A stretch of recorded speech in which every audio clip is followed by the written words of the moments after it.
بسم الله الرحمن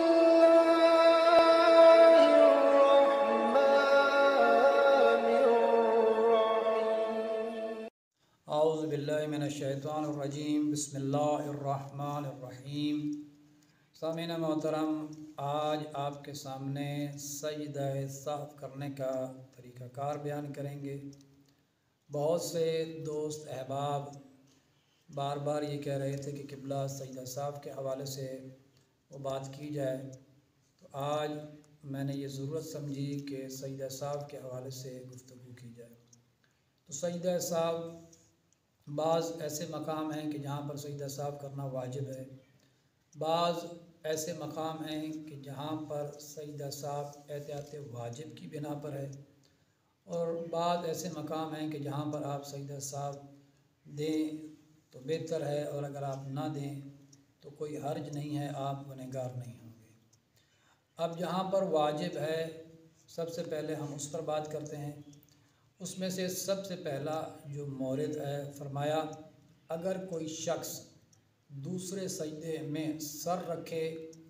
اور یہ شک کرے کہ میری چوتھی رکعت ہے یا پانچویں، تو اسے چاہیے کہ وہ اسے چوتھی رکعت قرار دے اور بعد السلام 2 سجدے سہو واجب کی نیت سے جو ہے وہ انجام دے۔ دوسرا مورد فرمایا اگر انسان تشہد بھول جائے اور اگلی رکعت یعنی تیسری رکعت کے رکوع میں داخل ہو جائے، کیونکہ اب وہاں سے واپس آنا ممکن نہیں ہے، تو اب بعد السلام اس پر واجب ہے کہ 2 سجدے سہو واجب کی نیت سے انجام دے، اور تشہد اس کی قضا اس پر واجب نہیں ہے، لیکن اگر قضا کر دے تو یہ زیادہ بہتر ہے۔ یہ وہ 2 مقام ہیں کہ جہاں پر سجدہ سہو کرنا واجب ہے۔ اب وہ مقام کہ جہاں پر سجدہ سہو کرنا احتیاط واجب کی بنا پر ہے، فرمایا وہ 3 مقام ہیں۔ سب سے پہلا، کوئی شخص نماز میں بھول کر کلام کر دے یعنی بات کرے، اس سے اس کی نماز تو باطل نہیں ہوگی، لیکن اب اس پر نماز کے سلام کے بعد 2 سجدے سہو بجا لانا احتیاط واجب کی بنا پر ہے کہ وہ 2 سجدے سہو بجا لائے۔ دوسرا مورد فرمایا کہ سجدہ سہو احتیاط واجب کی بنا پر کیا جاتا ہے کہ کوئی شخص بھول کر ایسی جگہ سلام پڑھ دے جہاں سلام کا موقع نہیں ہے، مثلا 4 رکعتی نماز میں کوئی شخص تیسری رکعت میں سلام پڑھ دے اور اسے یاد آ جائے کہ میں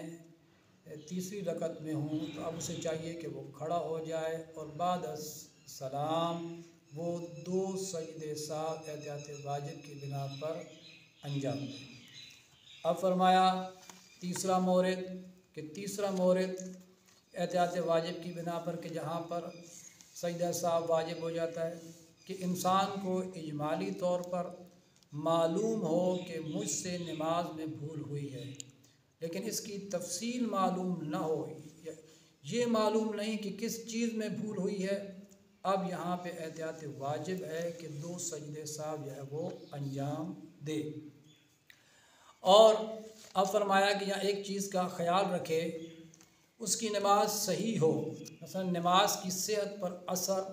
نہ ہو، یعنی اس سے جو کمی یا زیادتی ہوئی ہو وہ نماز کو باطل کرنے والی نہ ہو، احتیاط واجب کی بنا پر 2 سجدے سہو انجام دے۔ تو اب وہ 2 مورد کہ جو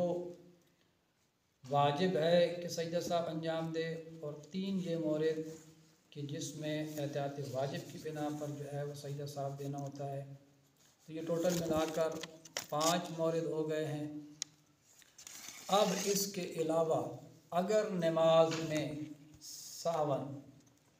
یا سہو ہو جائے، کمی یا زیادتی ہو جو نماز کو باطل نہ کرتی ہو، تو یہاں پر بہتر ہے کہ سجدہ سہو انجام دے، لیکن اگر انجام نہیں دیتا تو اس کی نماز جو ہے وہ باطل نہیں ہوگی۔ اب رہا یہ سوال کہ سجدہ سہو کرنے کا جو طریقہ کار ہے وہ کیا ہے، تو آئے میں آپ کو سجدہ سہو کرنے کا جو طریقہ کار بتاتا ہوں۔ انتہائی آسان ہے۔